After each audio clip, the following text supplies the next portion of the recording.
संसद के मानसून सत्र का आज 8वां दिन है। सत्र शुरू होते ही कांग्रेस सांसदों ने स्थगन प्रस्तावों पर चर्चा की मांग की। स्पीकर ने कहा, प्रश्नकाल में कोई प्रस्ताव नहीं आएगा, प्रश्नकाल के बाद बात करेंगे। विपक्षी सांसदों की नारेबाजी करते हुए जमकर हंगामा कर दिया गया। इस पर स्पीकर ने लोकसभा 12 बजे तक के लिए स्थगित कर दी थी। विपक्षी सांसद प्रधानमंत्री नरेंद्र मोदी को सदन में बुलाने की लगातार मांग कर रहे थे। 12 बजे लोकसभा की कार्यवाही फिर शुरू हो गई है। तो यानी कि आज 8वें दिन भी अगर हम बात करें तो सदन में जोरदार हंगामा देखने को मिला। विपक्ष लगातार सरकार पर कई सवाल खड़े कर रहा है। कई ऐसे मुद्दे हैं जिसको लेकर के सरकार को घेरने की पूरी कोशिश की जा रही है, चाहे वो अग्निवीर योजना को लेकर के हो जाए, नीट पेपर लीक मामले को लेकर के हो जाए, और हाल ही में जो कोचिंग सेंटर में 3 बच्चों की मौत का मामला सामने आया है, इसको लेकर के भी सदन में लगातार विपक्ष सरकार पर काफी ज्यादा हमलावर नजर आया है। और जिस तरीके से रेल हादसे काफी तेजी से बढ़ रहे हैं, रेलवे के बजट को लेकर के भी यहां पर विपक्ष की ओर से सरकार पर हमला बोला गया। और लगातार अब विपक्ष ये मांग कर रहा है कि प्रधानमंत्री नरेंद्र मोदी को सदन में आना चाहिए और इन सवालों का जवाब देना चाहिए।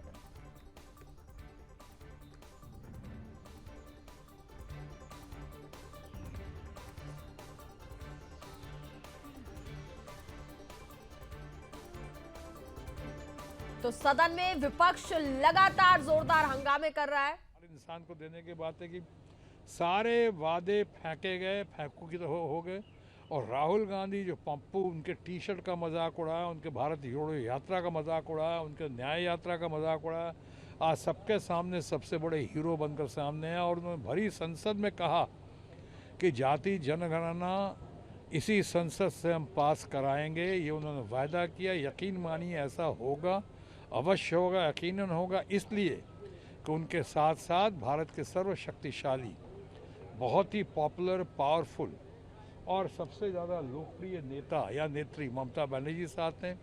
उनके साथ साथ हैं इतना युवा, डैशिंग, डायनामिक या यूँ कहूँ डायनामाइट लीडर अखिलेश यादव और उसकी टीम साथ है।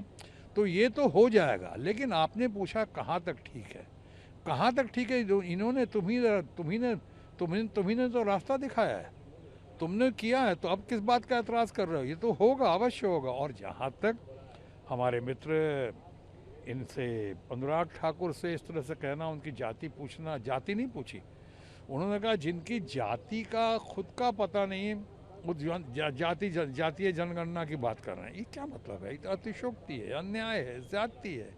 आप आग में घी डालने का काम कर रहे हो। अनुराग जी, आप विपक्ष के तमाम लोगों को कहना चाहूँगा, तथाकथित विपक्ष मैंने कहा यानी रूलिंग पार्टी के, कि अब आपकी सरकार वो सरकार नहीं है। अब आपकी सरकार बहुत कमज़ोर हो। दिल्ली कोचिंग हादसे के मामले पर हाईकोर्ट में आज सुनवाई हुई है। इस बीच हाईकोर्ट ने दिल्ली सरकार और एमसीडी को जमकर फटकार लगाई है। कोर्ट ने पूछा कि आपके पास नाले और नालियों की साफ सफाई का कोई प्लान है? आखिर ऐसी घटना क्यों हुई? दिल्ली सरकार के वकील ने घटना से पहले की परिस्थितियों के बारे में बताया। साथ ही साथ ये भी कहा कि निरीक्षण की फाइलें तुरंत अधिकारियों को भेज दी गई। दिल्ली हाईकोर्ट ने कहा कि इस मामले की जांच कौन इन्वेस्टिगेशन अधिकारी कर रहा है, ये चौंकाने वाली जांच है।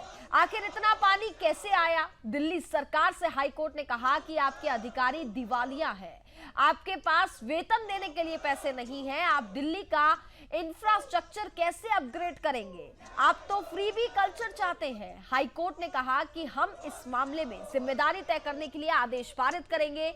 ये ढांचागत खामी है और इसे किसी वैधानिक तंत्र के पास जाना चाहिए। बहुत सारे अधिकारी काम कर रहे हैं दुर्भाग्य से विपरीत उद्देश्यों के लिए। बहुत सारा आरोप प्रत्यारोप जारी है। दिल्ली के पूरे प्रशासनिक ढांचे की दोबारा जांच की जरूरत है कि केस में अगली सुनवाई अब शुक्रवार को होगी। तो आज हाईकोर्ट ने जमकर के फटकार लगाई है। एमसीडी को भी ये फटकार लगाई गई है और साथ ही ये भी कहा गया कि ये जो ढांचा बनाया जा रहा है इसमें अधिकारियों की भी मिलीभगत है।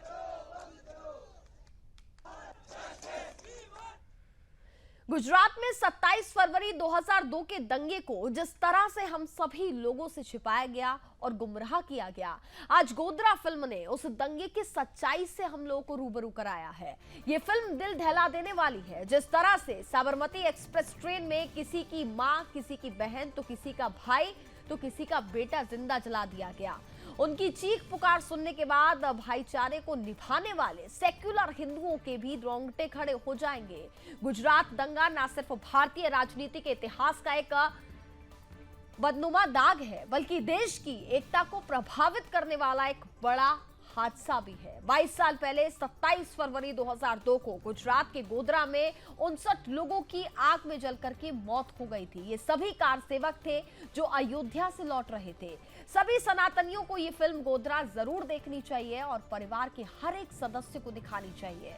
गोधरा फिल्म को परिवार सहित और सभी सनातनियों के साथ सुदर्शन न्यूज के प्रधान संपादक डॉक्टर सुरेश चौहान के जी भी देखने के लिए पहुंचे।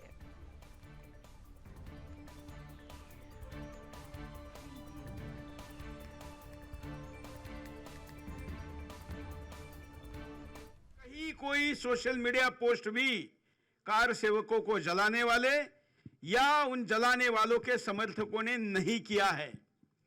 परिणाम ये रहा। देखिए, बहुत गंभीर मुद्दा है और ये बड़ा दुर्भाग्य का विषय है कि हमारे 59 कार सेवकों के मृत्यु के, बल्कि उनको मारे जाने की घटना का इतने वर्षों बाद भी सही उत्तर अगर किसी ने दिया है तो इस फिल्म ने दिया है। और ये हिंदुओं का दुर्भाग्य ही है कि अपने विषय का न्याय मांगने के लिए हमेशा पीछे रहते हैं, आगे नहीं आते हैं। इतने वर्षों में गोधरा पर किसी ने हिम्मत से भाषण करने का भी साहस नहीं दिखाया। ऐसे में इन्होंने फिल्म दिखाने का साहस किया, इसके लिए इनका अभिनंदन है। 5 वर्ष लगे इनको ये फिल्म बनाने में, लेकिन 5 शहरों में भी पूरे दिन भर के सारे शो नहीं चल पाए। किसी भी घटना को विरोध करने के 2 तरीके होते हैं। एक तरीका होता है कि खुला आमने सामने विरोध किया जाए, और दूसरा तरीका होता है कि इग्नोरेंस का वेपन यूज किया जाए। इस फिल्म के प्रति जानबूझकर कहीं कोई सोशल मीडिया पोस्ट भी कार सेवकों को जलाने वाले या उन जलाने वालों के समर्थकों ने नहीं किया है। परिणाम यह रहा कि इस फिल्म की चर्चा नहीं हुई। इनके पास बनाने के लिए ठीक से जितना बजट था उसमें तो बहुत अच्छी फिल्म बनी है, लेकिन प्रमोशन के लिए नहीं था तो प्रमोशन नहीं हुआ। स्वाभाविकता फिल्म 400 जगह पर लगी, लेकिन आज 50 जगह पर केवल चल रही है। और इसके साथ वही हुआ जो हिंदुओं के फिल्मों के साथ होता है। नोएडा में इसका शो का टाइम पता है क्या है? सुबह 9 बजे, सिर्फ एक है। इतने मल्टीप्लेक्स है लेकिन एक शो है और वो भी सुबह 9 बजे है। झारखंड में रात को 1:30 बजे है। ऐसी जगह कोई जाएगा देखने?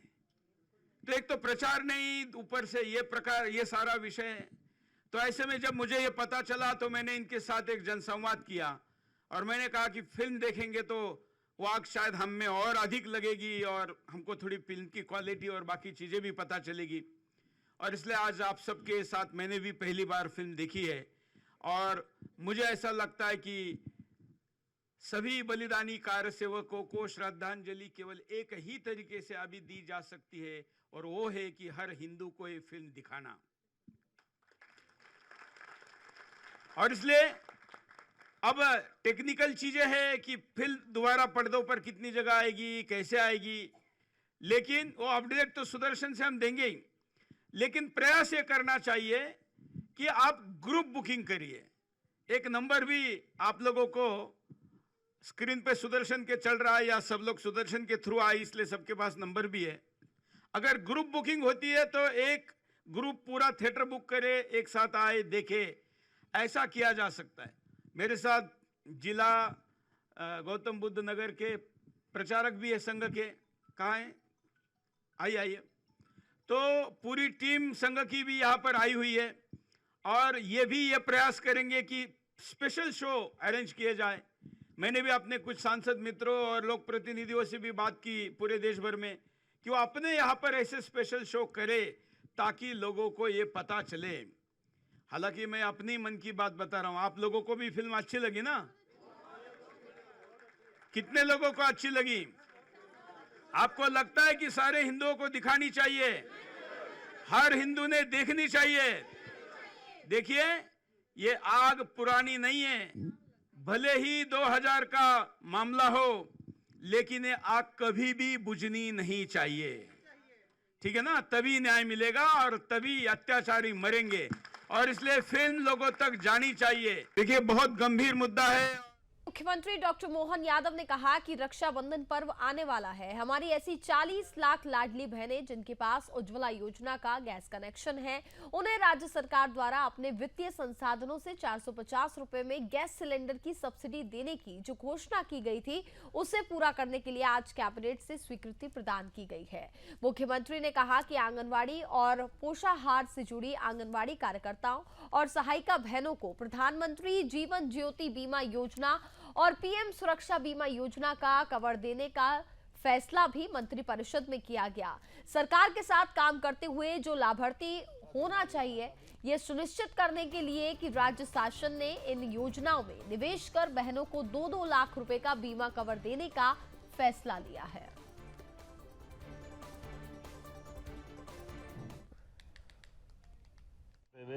2-2 लाख का बीमा कवर उसमें भी इनको देने वाले हैं।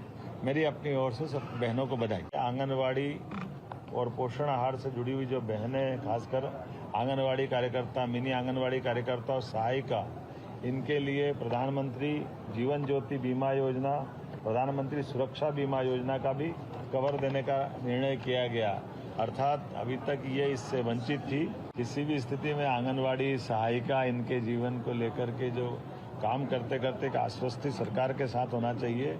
हम इन योजनाओं में निवेश करते हुए 2-2 लाख का बीमा कवर उसमें भी इनको देने वाले हैं। मेरी अपनी ओर से सब बहनों को बधाई। आंगनवाड़ी और पोषण आहार से जुड़ी हुई जो बहनें, खासकर आंगनवाड़ी कार्यकर्ता, मिनी आंगनवाड़ी कार्यकर्ता और सहायिका, इनके लिए प्रधानमंत्री जीवन ज्योति बीमा योजना, प्रधानमंत्री सुरक्षा बीमा योजना का भी कवर देने का निर्णय किया गया। अर्थात अभी तक ये इससे वंचित थी। किसी भी स्थिति में आंगनवाड़ी सहायिका, इनके जीवन को लेकर के जो काम करते करते एक आश्वस्ति सरकार के साथ होना चाहिए। हम इन योजनाओं में निवेश करते हुए 2-2 लाख का बीमा कवर उसमें भी इनको देने वाले हैं। मेरी अपनी ओर से सब बहनों को बधाई। आंगनवाड़ी मंत्री भी हैं, हम सभी पदाधिकारियों से आग्रह खड़े होकर जोरदार ताली के साथ इनका डॉक्टर दिलीप जायसवाल जी। आंगनवाड़ी और ब्रेक के बाद स्वागत है। खबरों में आगे बढ़ेंगे। बीजेपी ने सहयोग कार्यक्रम आयोजित करने का फैसला लिया है। नए प्रदेश अध्यक्ष ने इस बात की घोषणा करते हुए बताया कि कार्यक्रम में बीजेपी कोटे के मंत्री आम लोगों की फरियाद सुनेंगे और ये कार्यक्रम 1 अगस्त से शुरू होगा।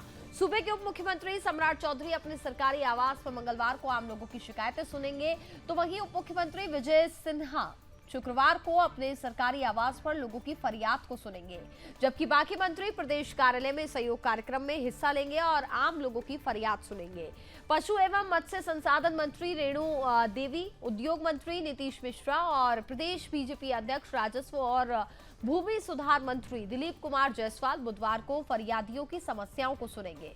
गुरुवार को नगर विकास मंत्री नितिन नवीन, श्रम संसाधन मंत्री संतोष सिंह और खेल मंत्री सुरेंद्र मेहता, तो वहीं सहकारिता मंत्री डॉक्टर प्रेम कुमार, पीएचडी मंत्री नीरज कुमार बबलू, वहीं SC/ST मंत्री जनक राम और पिछड़ा जाति पिछड़ा वर्ग कल्याण मंत्री हरि सहनी शनिवार को प्रदेश कार्यालय में आम लोगों की शिकायतों का निपटारा करेंगे।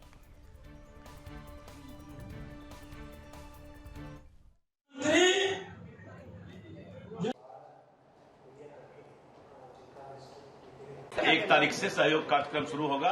हमारे सभी माननीय मंत्री सहयोग कार्यालय में, दिलीप मिश्रा जी आपको बताएंगे, अलग अलग डेट फिक्स हो गया है। वो मीडिया को भी बता दीजिए एक बार प्रेस करके कि कौन कौन दिन कौन विभाग के मंत्री यहां बैठे।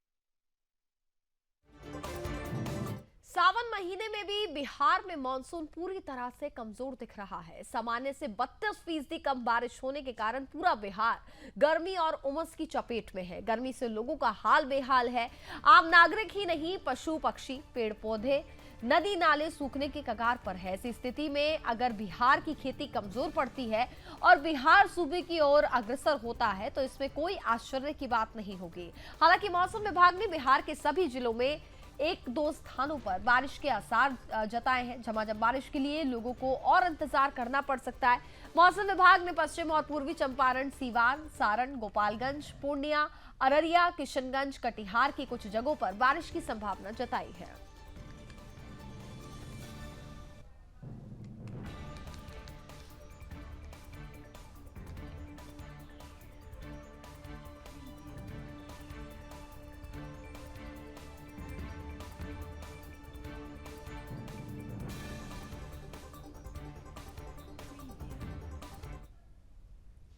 हरियाणा के मुख्यमंत्री नायब सिंह सैनी गुरुद्वारा श्री चिल्ला साहिब पहुंचे। सिख संगत की ओर से सीएम नायब सिंह सैनी का पगड़ी और सिरोपा पहना करके अभिनंदन किया गया। प्रदेश सरकार द्वारा श्री गुरुद्वारा चिल्ला साहिब को 77 कनाल 7 मरले भूमि नाम करने पर अभिनंदन हुआ। गुरुद्वारे श्री चिल्ला साहिब में अखंड पाठ का आयोजन किया गया।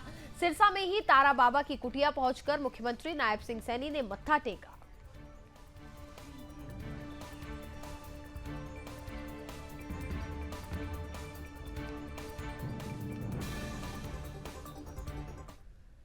और इसी के साथ फिलहाल इस बुलेटिन में बस इतना ही। आप देखते रहिए सुदर्शन न्यूज।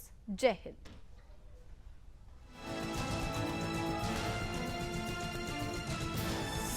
आप देख रहे हैं सुदर्शन न्यूज।